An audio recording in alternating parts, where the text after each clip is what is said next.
कार्यक्रम जागा बूम बितीन नना कालारांतना आणि गावतलेर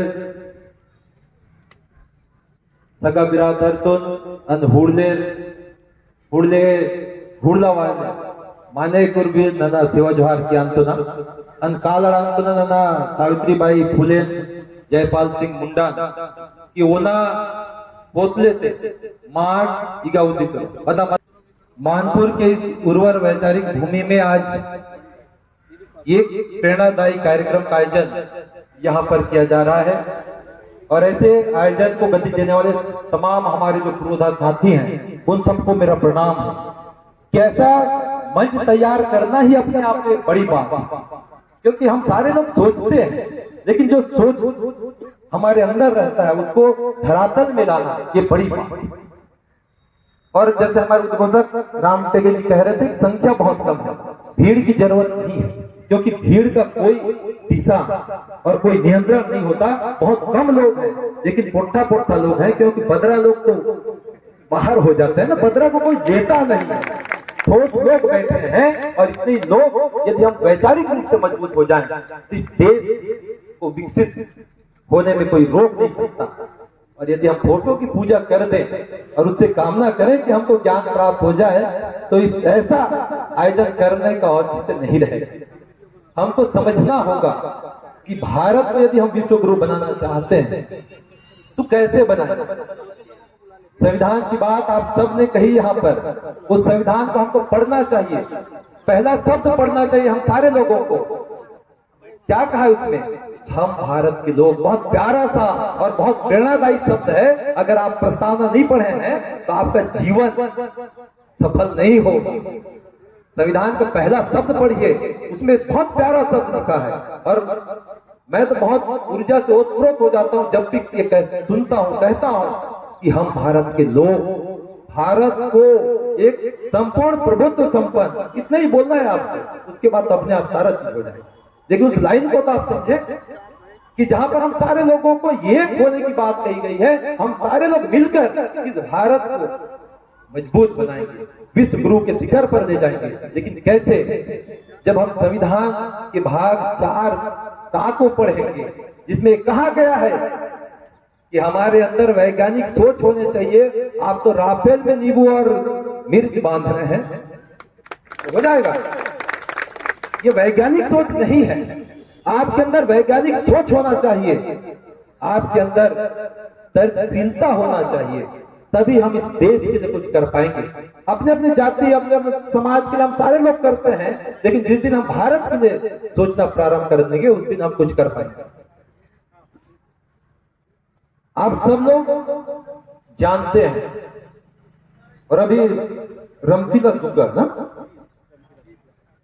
रमशीला दुग्गा जी का सम्मान यहाँ पर आईपीएस अधिकारी आदरणीय आचला जी के हाथों से किया गया, ये भी बड़ी बात है। और उससे बड़ी बात ये एक मातृशक्ति जो राष्ट्रीय स्तर में प्रतिनिधित्व की है कबड्डी, कैसे संभव हुआ? क्योंकि आपको पहले पढ़ने का अधिकार नहीं था, घर से बाहर निकलने का अधिकार नहीं था, बात करने का अधिकार नहीं था, आपके कमर पर तो घूंघट लटका हुआ रहता था। और ऐसे समय में किसी नारी ने यदि आपको पढ़ने के लिए प्रेरित किया तो उनके संघर्षों से, उनके जीवन के आदर्श से हम सबको सीखने की जरूरत है। सिर्फ जयंती मना लेने से कुछ होने वाला नहीं है। संतोषी ठाकुर जी ने बहुत अच्छी बात कही कि उनको ऊपर कितना कचरा फेंका जाता था, मल फेंका जाता था, उसके बाद भी उनका हिम्मत देखिए। ये उनके लिए नहीं, आने वाले भारत के भविष्य के लिए उन्होंने संघर्ष किया कि महिलाओं की जो आधी आबादी है जो भारत के विकास के लिए अपना भूमिका निभाएगी, वो क्यों पीछे रहे, उनको भी शिक्षा मिलना चाहिए। ये बड़ा सोच को नमन करना चाहिए, उनसे सीख लेना चाहिए। और आज आपके पास सारा सुविधा है, सरकार पूरा चीज फ्री में दे रहा है, उसके बाद भी आप पढ़ना नहीं चाहते, कितनी बड़ी बात है। और संघर्ष के बाद लोग पढ़ना चाहते थे, लेकिन आज हम अपने आप को होशियार समझते हैं, लेकिन जब सुविधाओं के बाद उन सुविधाओं का उपभोग हम नहीं कर पा रहे हैं तो हम भोगवा हैं कि वो लोग भोगवा हैं? कौन है? हम भोगवा हैं। है ना। और आज जो पढ़ाई भी हम कर रहे हैं वो दो तरह से हम पढ़ रहे हैं, एक साक्षर होने के लिए और दूसरा शिक्षित होने के लिए। आप सबको बता दूं मैं 6 विषय में एमए हूं, अभी लगातार जारी है और भी करूंगा। और मैं इसलिए भी बता रहा हूं कि यदि मैं एमए कर लिया हूं तो मैं शिक्षित हो गया, ऐसा नहीं है। बहुत सारे साथी जो अपने आप को शिक्षित मानते हैं, मैं साबित कर सकता हूं कि वे साक्षर हैं, शिक्षित नहीं है। जब आपके पास वैज्ञानिक सोच नहीं है, आपके पास तर्क करने की क्षमता नहीं है, तो आप साक्षर हैं, आप सिर्फ इतना जानते हैं अनार की आ और आमा की आ, यही जानते हैं। ये आपका साक्षरता का परिमाप है। शिक्षित तब होंगे मेरे लिए क्या सही है, समाज के लिए क्या सही है, क्या गलत है। जिस दिन हम ये तय कर लिए उस दिन हम शिक्षित होंगे। भले हमारा प्रमाण पत्र का योग्यता 5वीं रहे, हम शिक्षित हो जाएंगे। यदि आपका एमए भी रहे लेकिन आप ये अंतर नहीं कर पा रहे हैं तो आप शिक्षित नहीं हैं, आप साक्षर हैं। और आप क्या बनना चाहते हैं आपको तय करना है। सारी सुविधाएं आपके पास है। अभी हमारे आदरणीय साथी कह रहे थे कि आपको शिक्षा के बारे में भी कहना है कुछ। मैं 2 लाइन में कहूंगा, ज्यादा नहीं कहूंगा। बहुत सारे हमारे पुरोधा यहाँ बैठे हैं। क्या आप जिस गांव में खेले, जिस गांव की मिट्टी में कूदे, जहां का अनाज खाया, उस गांव के लिए आप क्या कर रहे हो, समाज के लिए आप क्या कर रहे हैं? कभी आपने सोचा? छोटा सा नौकरी कर ले, उसके बाद आपको लगता है कि मैं बहुत बड़ा तोप का नाल हो गया, अब गांव में मेरे बैठना नहीं है।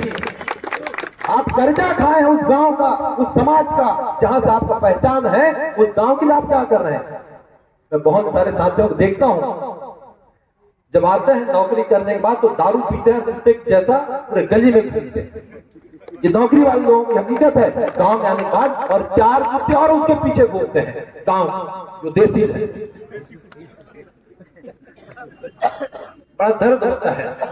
और ऐसे मंचों में इन बातों पर विचार करना चाहिए। जयंती तो मनाते रहेंगे लेकिन वैचारिक जागृति होना बहुत जरूरी है। और इसलिए जरूरी है कि यदि जिस गांव से आपका नाम है, जिस समाज से आपका पहचान है, उस समाज को कुछ तो दीजिए आप, कि ऐसे मर जाएंगे।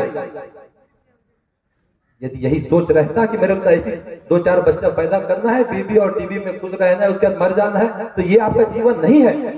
आप समाज के लिए नहीं जी रहे हैं, आप समाज के लिए, उस गांव के लिए तब जिएंगे जब आपके आसपास के लोगों को शिक्षित करेंगे। जितने भी युवा साथी हैं उन सबसे मेरा निवेदन, अपने घर के आसपास के 2 बच्चों को पढ़ाइए रोज। 2 बच्चों को पढ़ाइए, पूरे गांव को शिक्षित करने की जरूरत नहीं है। जिस दिन आप पूरे गांव को शिक्षित करने के लिए निकलेंगे ना, गांव भर के मिलकर आपको शिक्षित कर देंगे, है ना। ये हमारा गांव है ना, ये कटु सत्य है। आप अपने घर के आसपास के लोगों को पढ़ाइए। 3री से लेकर 8वीं तक के जो बच्चे हैं उनको ये बताइए कि नवोदय विद्यालय के लिए आपको क्या पढ़ना चाहिए, सैनिक विद्यालय के लिए आपको क्या तैयारी करना है, केंद्रीय विद्यालय में जाने के लिए आपको क्या करना चाहिए, एकलव्य में पढ़ने के लिए आपको क्या करना चाहिए, इतना ही आप बता दीजिए रोज।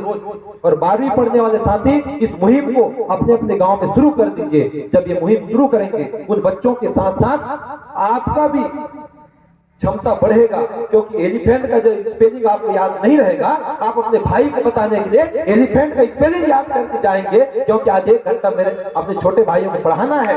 गणित का सूत्र और समीकरण याद करके जाएंगे, क्योंकि मेरे छोटे भाई को मेरे को पढ़ाना है। क्योंकि उसके सामने आपका नंबर कटना थोड़ी है कि कटेगा।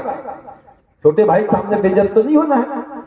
तो आप ऐसी तैयारी करके जाएंगे तो आप जो प्रतियोगी परीक्षा तैयार या उसकी तैयारी करना चाहते हैं अपने आप हो जाएगा। आपको कुछ करने की जरूरत नहीं, सिर्फ आप पढ़ाइए जुनून के साथ, बाकी और कुछ नहीं करना है। शराब पर बोलना मेरा कर्तव्य है। लगातार मैं 2008-9 से इस मुहिम में लगा हूं। आप शराब पीजिए, कोई दिक्कत नहीं।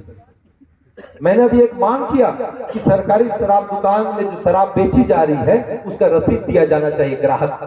जब बाकी चीजों को दे रहे हो भाई, शराब को क्यों नहीं दे रहे हो? हमारे पुलिस वाले भाई लोग 4 बियर को भी पकड़ लेंगे, हम बियर बिल दिखाएंगे रोड में, नहीं दिखाएंगे क्या? अरे आप क्यों चोरी कर रहे हो भाई?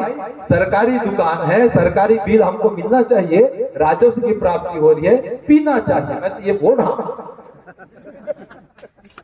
लेकिन कितना पीना चाहिए, कैसे पीना चाहिए, कहां पीना चाहिए और कब पीना चाहिए, इस बात का निर्धारण आपको करना है। और मैं ये नहीं कह रहा हूं कि हमारे युवा साथी पिए, इसलिए नहीं पीना है क्योंकि आप यदि दारू पिएंगे तो आने वाला हमारा जो भविष्य है वो खोखला हो जाएगा, आप में विचार करने की क्षमता नहीं होगी, तर्क करने की क्षमता आपके अंदर नहीं होगा, आपका विवेक शून्य हो जाएगा। और एक चीज, जिस दिन आप बूढ़े हो जाएंगे और आपका बेटा दारू पी के इसी मानपुर के गली में कुत्ते के जैसे घूमेगा, उस दिन का दर्द आप महसूस कीजिए कि आपका जवान बेटा जब ऐसा करेगा, जब आज आपके जवानी में, तब कैसे लगेगा। इसी बात को आप गांठ बांध लीजिए, आप सुधर जाएंगे। बहुत बहुत धन्यवाद, आप सबने मुझे सुना। और एक समय दे छोटे से बच्चे को, एक संकल्प लीजिए कि शिक्षा के लिए हमको काम करना है, 1 घंटा समय दीजिए। हम सारे लोग, हम इस भारत को विकसित कर देंगे। किसी संकल्प की जरूरत नहीं है, किसी यात्रा की जरूरत नहीं है। बहुत बहुत धन्यवाद, जोहार। बहुत धन्यवाद सर। और आपके जैसे ऊर्जस्वी व्यक्तित्व की आवश्यकता है समाज को, और निसंदेह आपने जो मुहिम छेड़ रखी है वो हमारे समाज के युवा साथी इसका परिपालन करेंगे ऐसी अपेक्षा रखते हैं।